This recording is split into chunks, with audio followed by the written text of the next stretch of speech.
Siamo qui con Moira, la mamma di Jenny, in attesa della partenza di questo raduno appunto a favore di Jenny. Qual è la storia di tua figlia e qual è l'obiettivo di questo raduno di autostoriche qui a Follina?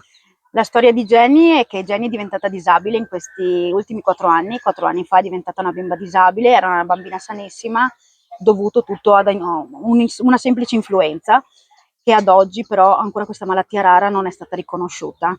Quindi abbiamo deciso dopo 4 anni di fermo di riprendere con un raduno proprio per nostra figlia, perché il nostro scopo è portarla comunque in America per delle cure più avanzate e per una riabilitazione molto più concreta.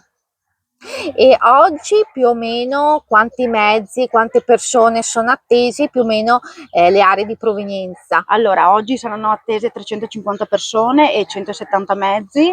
La provenienza si parte da Belluno, Auronzo, tutto il Veneto, gente che arriva da Brescia, ho 2 persone che arrivano da Milano, per cui insomma una cosa molto vasta tra macchine americane e macchine d'epoca.